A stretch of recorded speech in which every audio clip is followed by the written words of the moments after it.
찬송가 327장입니다. 찬송가 327장입니다.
잠시 기도하십니다. 하나님, 오늘도 저희들 불러주시고 주의 은혜 가운데 주님의 말씀을 듣게 해주시니 감사합니다. 이 가을에 기뻐가는 가을에 주님의 말씀에 더 집중할 수 있도록 붙들어 주시고, 무엇보다 출애굽기 2부 말씀을 다시 한번 시작할 때 이 말씀을 통하여서 우리 구원 이후의 삶에 대한 하나님의 음성을 들으며 우리를 구원하신 그 하나님의 은혜를 기억하며 앞으로도 더 구원 이후에 주님을 닮아가고 주님 성령님과 더불어 동행하는 우리의 삶이 될 수 있도록 붙들어 주시옵소서. 오늘 말씀 특별히 잘 깨달음으로 남은 3일간의 삶도 복된 주님의 은혜를 경험하며 살아가는 우리들 모두가 되게 하여 주시옵소서. 우리들 삶을 늘 지켜주시고 돌봐주시고 또 우리들 힘이 되시고 능력이 되어주시는 그 주님을 기억하면서 오늘도 힘내시고 또 우리의 삶에 놀라운 이유가 되어주시는 그 하나님을 늘 기억하며 노래하는 우리들이 되게 하여 주옵소서. 전하는 자 또 말씀을 듣는 자 동일한 은혜 덧입혀 주시옵소서. 예수님의 이름으로 기도드리옵나이다. 아멘.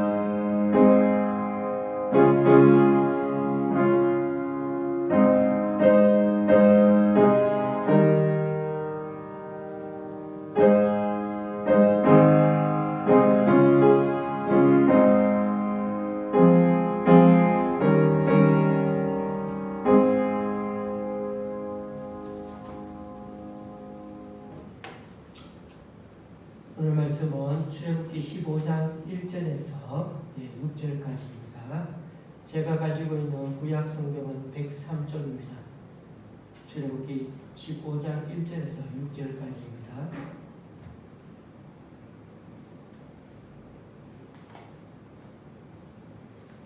출애굽기 15장 1절에서 6절까지 제가 대신 읽겠습니다.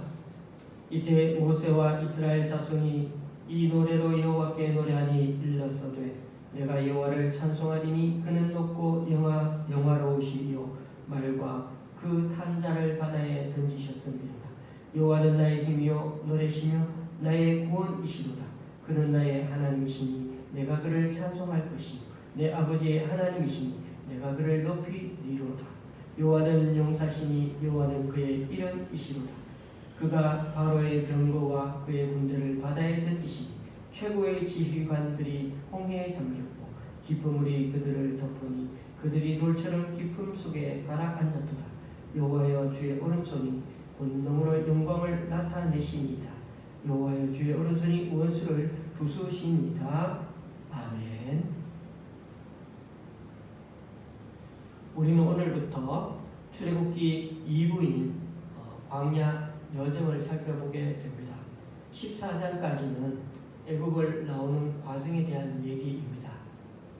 특히 오늘 말씀인 출애굽기 15장의 주된 내용은 홍해를 건너고 나서 그리고 진행되는 일들인데 애굽의 군대가 홍해 바다에 다 수장되고 나서 바다에서 행하신 그 하나님의 승리를 찬양하는 그런 장엄한 노래가 15장에 그렇게 실려 있습니다. 우리가 아는 대로 구원받은 성도의 특권 중 하나는 어떠한 어려운 가운데서도 하나님을 찬양할 수 있다는 것입니다. 이스라엘 백성이 엄청난 어려움에 봉착했다가도 자기들 눈앞에서 어느 한순간에 애국 군대가 전부 물에 빠져 몰살당하는 것을 보고 찬양하는 이 말씀은 앞으로 모든 세대의 성도들이 부를 찬양의 모범이 되고 있습니다. 1절에는 모세와 이스라엘 백성들이 찬양하고 있으며 21절에는 모세의 누인 미디안과 여인네들이 찬양합니다. 이들이 이렇게 하나님을 찬송하는 이유는 하나님이 어떤 분이신지를 이제 알았기 때문입니다. 그들은 지금까지 바로 왕만 위대한 줄을 알았습니다. 그들의 눈에는 바로의 권세만 보였고 그것이 절대적이라고 생각했습니다. 그러나 사람은 한번 위기에 부딪히고 나니까 다시금 가장 크신 분은 하나님이란 걸 알게 된 것입니다. 왜냐하면 그렇게 위대하게 보였던 바로 왕과 그 군대를 자신들이 보는 눈앞에서 실제로 멸하셨기 때문입니다. 그렇습니다. 다른 사람이 아무리 어려움을 당하고 고난을 겪었다고 하더라도 그것이 막상 자기 자신이 당한 것이 아니면 이런 찬송이 나오지가 않는 것입니다. 자신의 목숨이 위협당하고 죽을 상태에 처했음에도 불구하고 전혀 도울 길이 없다가 하나님의 도우심으로 그 어려움에서 헤어나왔을 때 그제서야 그 입에서 이런 찬송이 터져 나오게 되는 것입니다. 그런 점에서 이론적인 신앙은 때로 검증받아야 합니다. 왜냐하면 자신과 상관없는 그런 다른 사람들의 이야기로 생각하기 쉽기 때문입니다. 그러나 막상 자기 자신이 어려운 역경에 빠져서 그것과 씨름하다가 믿음으로 거기서 헤어나오게 되었을 때야 그에 입에서 진정한 찬송이 나오게 됩니다. 그래서 이스라엘 백성들은 하나님을 나의 힘이요 노래라고 고백합니다. 2절 말씀, 여호와는 나의 힘이요 노래시며 나의 구원이시도다. 그는 나의 하나님이시니 내가 그를 찬송할 것이며 내 아버지의 하나님이시니 내가 그를 높이리로다. 그들은 지금까지 하나님을 자랑하지 않았습니다. 그러나 이제 그들은 하나님을 자랑하지 않고는 견딜 수가 없게 되었습니다. 하나님을 나의 힘, 나의 노래, 나의 구원이라고 외칩니다. 나의 하나님, 내 아버지의 하나님이라고 찬양합니다. 그런 점에서 우리는 우리 삶에서 새로 발견한 하나님을 찬송의 주제로 삼아야 합니다. 저와 여러분이 발견한 그 하나님은 어떤 분이십니까? 하나님은 너무나 아름다운 분이시죠. 높고 영화로운 분이시며 우리를 큰 위험에서 구원하신 분이십니다. 오늘 우리가 좀 주의 깊게 살펴봐야 하는 면은 전투 장면을 묘사한 부분입니다. 텔레비전에서 가끔 축구 경기를 보면 아주 결정적인 장면이 딱 나오면 그 장면을 몇 번씩이나 보여줍니다. 그러면 그것을 볼 때마다 감격이 늘 새롭죠. 그래서 2002년 축구에 우리나라 월드컵 축구 20년이 거의 가까이 지났는데도 그때 그 볼 차고 골 넣는 장면은 늘 새롭습니다. 이스라엘 백성은 찬양을 통하여 하나님께서 이루신 구원의 결정적인 그 장면을 지금 똑똑히 다시 한번 재현하고 있습니다. 3절에서 하나님을 용사라고 부르며 하나님을 찬양합니다. 마치 선수를 축구 경기 때 선수를 소개하듯이 아니면 전쟁할 때 싸움꾼의 그 장군을 소개하듯이 이제 하나님이 백성들을 물러서게 하고 백성들 대신 하나님이 직접 싸우시려고 그 앞에 나오는 장면처럼 보입니다. 4절부터 하나님이 전사가 되어 싸우는 장면이 나옵니다. 그래서 4절에도 상대방 적군의 장수 소개도 나옵니다. 바로 왕 쪽에도 선수가 소개되는데 바로의 최고의 지휘관들이 다 나섰군요. 아마 전쟁이라면 백전불굴의 그런 용사인 사람들이었겠죠. 그러나 그들 또한 힘 한번 써보지 못하고 이들조차도 말과 함께 다 바다에 빠져들어가서 물에 가라앉은 돌처럼 바다 깊숙이 가라앉고 납처럼 그렇게 깔아앉았다고 이 15장에는 말씀하고 있습니다. 6절 말씀은 용사이신 하나님의 오른손의 능력을 묘사하고 있습니다. 여호와여 주의 오른손이 권능으로 영광을 나타내십니다. 여호와여 주의 오른손이 원수를 부수십니다. 12절에도 오른손을 들어 그들을 다 물리쳤다고 말씀합니다. 하나님의 힘은 무지무지하게 강한 오른손에 있습니다. 하나님의 오른손잡이다 그런 뜻은 아니죠. 하나님의 오른손에 걸리면 원수가 살아남지 못한다는 거죠. 마치 전쟁의 그 장면을 그렇게 연상하게 만듭니다. 그분의 오른손은 어떤 방패도 다 부숴버릴 정도로 강한 능력의 손이라는 것입니다. 그런데 그분의 능력이 홍해에서 유감없이 나타나고 있습니다. 주님이 얼마나 생생하게 그 능력을 나타내고 있는지 백성들은 너무나 생생하게 눈앞에서 현장을 볼 수가 있었습니다. 7절 말씀에 그들을 엎으시고 지푸라기같이 사른다는 표현도 나옵니다. 하나님은 그들에게 대단히 화가 난 듯한 모습으로 그들을 상대하셨고 그것도 순식간에 지푸라기에 불이 붙으면 어떻게 됩니까? 순식간에 다 타버리죠. 하나님은 그 엄청난 양의 물을 바로 왕의 군대 위에다가 확 끼얹어버리는 것처럼 엎어버리셨습니다. 다 덮어버리셨습니다. 9절에 보면 흥미로운 말이 나옵니다. 원수가 말하기를 내가 뒤쫓아 따라잡아 팔치노를 나누리라. 내가 그들로 말미암아 내 욕망을 채우리라. 내가 내 칼을 빼리니 내 손이 그들을 멸하리라. 바로 군대는 자신들이 빼앗긴 그 탈취물들이 생각났던 모양입니다. 이스라엘 백성들은 애굽에서 나올 때 모든 금과 보물을 다 챙겨서 나오지 않았습니까? 그러니까 그들은 지금 약이 바짝 올라가지고 원한을 받기 위해서 홍해를 건너고 있는 그 이스라엘 뒤를 열심히 달려오고 있는 순간입니다. 그들의 눈에는 아무것도 보이지 않았습니다. 대제국의 신민으로 상할 대로 상한 그 자존심 때문에 칼을 빼들고 눈알을 부라리면서 그렇게 막 달려오고 있었던 것입니다. 안타깝게도 그들의 눈에는 하나님의 진노의 콧김은 보이지 않았습니다. 8절과 10절을 제가 연속해서 읽어보겠습니다. 주의 콧김에 물이 쌓이되 파도가 언덕같이 일어서 큰 물이 바다 가운데 옮기나이다. 주께서 바람을 일으키심에 바다가 그들을 덮으니 그들이 거센 물에 납같이 잠겼나이다. 주께서 바람을 일으키시는 그 장면은 하나님의 콧김으로 표현하고 있습니다. 그렇게 파도가 언덕까지 일어섰다고 합니다. 자연의 그 거대한 힘이 바로 하나님의 능력이며 하나님 힘의 상징입니다. 사람의 교만이 하나님의 진노 앞에서 얼마나 보잘것없는지 모릅니다. 모세와 백성들의 찬양, 오늘 보니까 좀 달랐습니다. 어떻게 해요?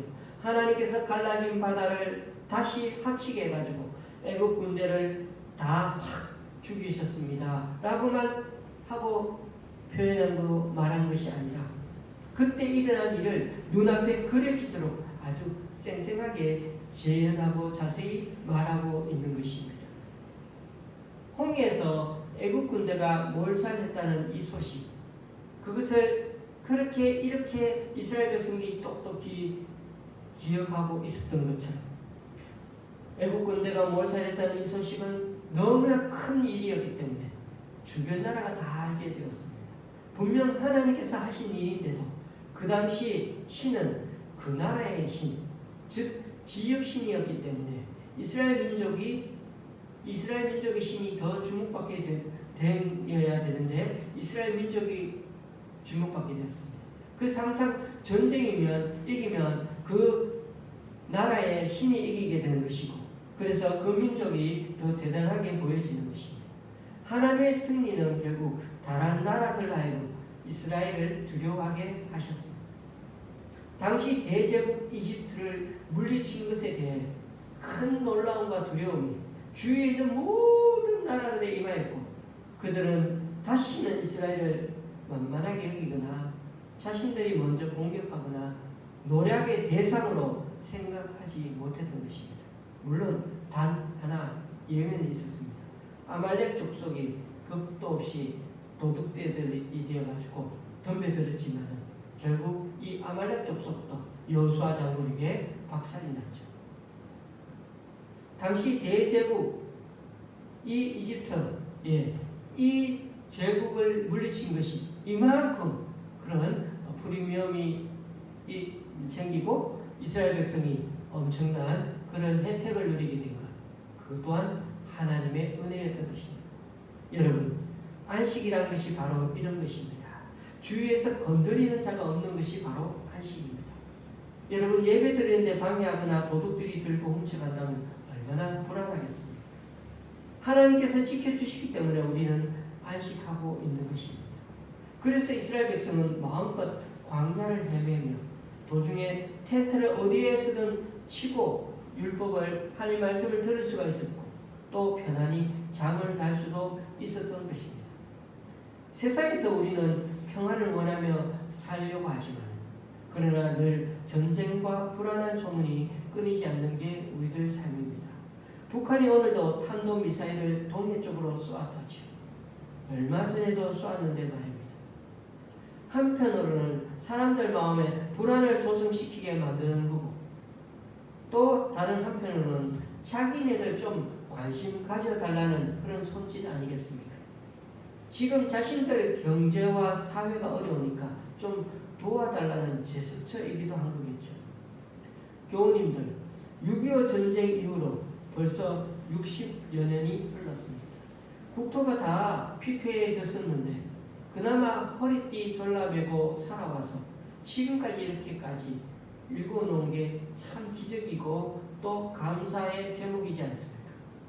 우리나라가 GDP 국내 총생산 수치로 원래 세계 10위라고 합니다. 엄청나죠.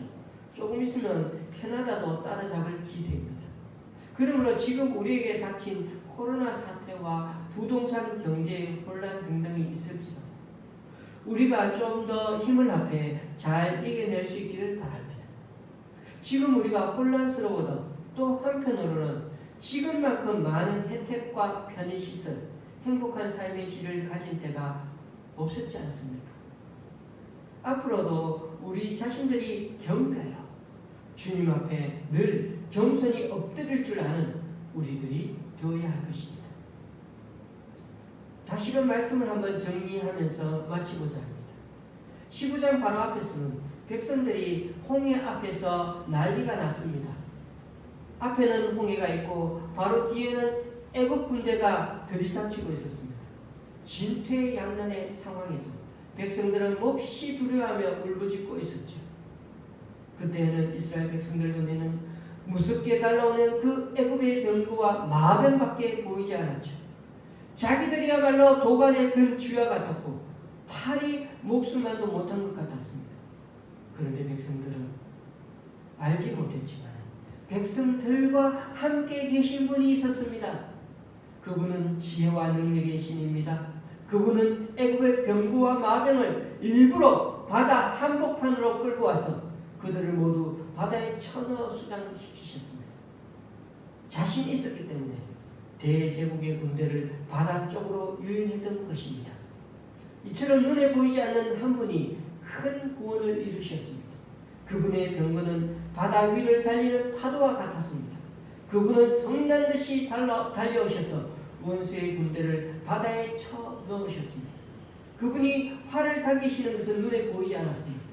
그러나 바다에 번쩍이는 그 불빛을 통하여 그분이 활을 당겨서 쏘신다는 것을 알 수 있었습니다. 그분은 정말 싸움의 힘, 일가견이 있으신 전사요 용사였습니다. 출애굽기에 나오는 바다는 택함 받은 백성과 하나님을 대적하는 백성을 영원히 구별하는 경계선이 되었습니다. 하나님을 사랑하는, 하나님을 시험하는 자들은 한 명도 이 바다를 건너오지 못했습니다. 바다 이편에서 부르는 그 이스라엘 백성들의 노래는 오직 구원받은 백성들만이 부를 수 있는 노래가 되었습니다. 구원받지 못한 사람들은 이 새 노래를 부를 수가 없었습니다. 이스라엘 백성은 예배 때마다 이 노래를 부르면서 하나님의 큰 구원을 다시 재현하고 그 구원에 참 감사를 드리며 살았던 것입니다. 교우님들, 오늘날에도 우리가 하나님을 찬양해야 하는 이유는 무엇입니까?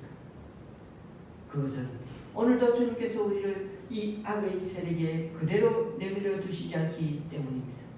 오늘도 주님은 자기 백성의 편에 서셔서 분명히 싸우실 것입니다.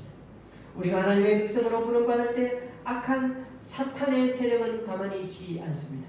악의 세력은 총력을 다해 우리를 다시 공격할 것입니다. 그러나 악의 세력은 우리를 이기지 못합니다. 주님은 우리를 하나님을 대적하는 자들과 함께 망하게 하지 않으십니다. 당신의 백성들을 고난에 반드시 구원하셔서 그들로 하여금 하나님을 찬양하게 하실 것이기 때문입니다. 하나님은 파리 목숨처럼 죽을 수밖에 없던 이스라엘을 살려주셨습니다. 우리가 가진 숱한 인생의 문제보다 더 크신 능력으로 다 해결해 주실 수 있는 분이 우리의 하나님이십니다. 그래서 그들이 부르시는 울부짖음을 찬양과 감사로 바꾸셨던 분이셨습니다. 우리는 오늘 이 찬양을 부를 수 있는 사람입니다. 우리는 이 찬양을 배울 수 있는 자들입니다. 단순히 곡조만 배우는 것이 아닙니다. 하나님의 그 큰 구원에 우리도 공감하고 실제로 그것을 느끼며 함께 감사할 수 있는 자들인 것입니다. 이처럼 예배는 하나님께서 행하신 구원을 다시금 상기하는 것입니다. 그리고 하나님의 큰 구원을 의지해서 지금 우리가 처한 위험과 어려움에서 하나님께서 구원해 주실 줄을 믿고 더 이상 불안해하지 않는 것입니다. 교우님들, 승리를 주신 여호와를 향한 찬송이 끝나기가 무섭게 이스라엘 백성은 광야 길에서 마실 물 때문에 불평하게 됩니다. 여러분, 3일간 수많은 사람들이 뜨거운 떼약빛에서 마시지 못했다면 불평이 나올 만하지 않겠습니까? 그들은 여기저기 다 조사해봤지만 마실 물을 찾지 못했으니 지도자 모세를 불평할 만하지 않겠습니까? 우리가 내일 묵상하게 되겠지만 하나님을 찬양하다가도 다시 불평하는 이 모습을 보면 우리들과 똑같습니다. 그럼에도 하나님은 이번에도 그들의 필요를 아시고 공급해 주십니다. 3일 동안 휴식을 취하지 못한 상태에서 예민해질 대로 예민해진 사람들은 물을 발견하긴 했는데 물이 씁니다. 그러나 오염된 물이라는 것이죠. 이 오염된 물 때문에 이들은 또다시 모세에게 불평하였죠. 그런데 하나님이 단물, 즉 먹을 수 있는 물로 정화시켜 주셨습니다. 하나님은 불평하는 백성들을 다시금 시험하셨고 이를 통해 모든 질병으로부터 보호하고 치료하시며 그리고 돌봐주실 것임을 약속하셨습니다. 그리고 좀 더 가서는 광야의 길을 통과한 후에는 12개의 샘들이 있는 오아시스로 이끌어 주셨습니다. 그런 점에서 출애굽기는 애굽을 빠져나오는 것으로 끝나지 않습니다. 출애굽은 14장 S가 아니라 15장부터 다시 이후의 인생, 즉 구원 그 이후의 삶도 중요한 것입니다. 출애굽은 구원을 상징할 만큼 크고 중요한 사건이지만 하나님은 애굽에서 이끌어낸 그 자기 백성을 약속하신 그 땅에 들어가기까지 끝까지 인도하실 것입니다. 그렇습니다. 하나님은 우리를 구원하실 뿐 아니라 구원 이후의 삶도 인도하십니다. 구원의 확신도 중요하지만 더 중요한 것은 구원받은 이후 하나님의 인도를 받으며 살아가는 게 참 중요합니다. 그런 점에서 15장의 찬양시는 우리들 인생에 하나님이 어떤 분이신지를 각인시키는 복가가 있습니다. 한마디로 하나님이 자기 백성들과 함께 하시고 그들을 위해 언제든지 행동하시는 여호와 하나님이심을 늘 기억하고 되새기라는 것입니다. 그리고 우리의 하나님은 다른 어떤 존재와도 비교할 수 없고 우리들이 고민하고 있는 그 어떤 큰 문제와도 견줄 수 없는 비교 불가의 능력자 하나님이시라는 사실을 말입니다. 이스라엘은 누구와도 비교 불가능한 하나님을 노래하면서 광야를 지나 약속의 땅으로 인도하시는 그 과정에서 여러 민족들을 놀라게 하시는 하나님을 매우 생생하게 묘사해 주었습니다. 그러므로 오늘 이 말씀을 통해 우리를 구원하신 하나님을 가슴 깊이 찬양하기를 원합니다.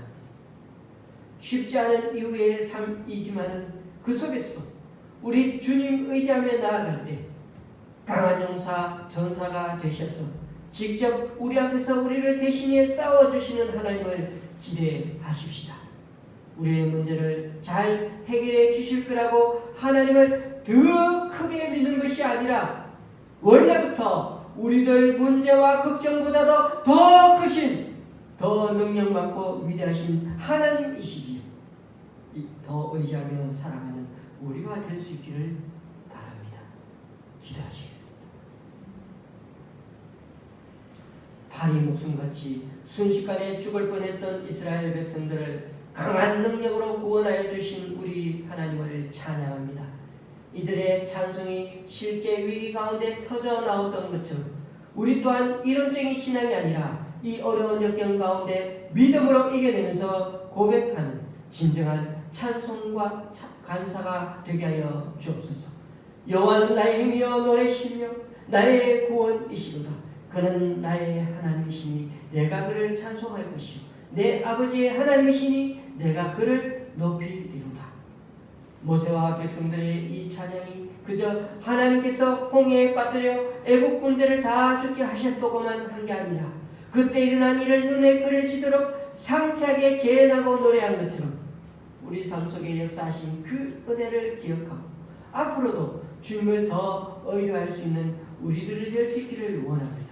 대제국 이집트를 몰살시킨 것이 하나님이시거늘 주변 나라들이 모두 이스라엘을 오히려 더 두려워하게 되었듯이 우리들에게도 하나님을 더 의지하고 믿음으로 우리 주변에 생기는 트러블과 갈등들 여러 문제 속에서도 주님께서 해결해 주시고 지켜주실 것을 더욱더 주님께 요청하며 살아가는 우리들 되게 하여 주옵소서.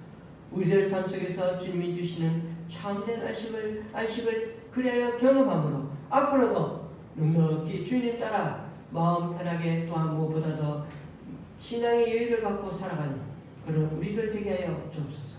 그러므로 이스라엘 백성들이 찬양했던 것처럼 우리 또한 하나님을 찬양할 수밖에 없는 이유는 지금 우리가 사는 이 시대에도 우리를 이 악의 세력에 그대로 내버려 두지 않으시고 주님께서 자기 백성의 편에 서셔서 싸워주시기 때문입니다.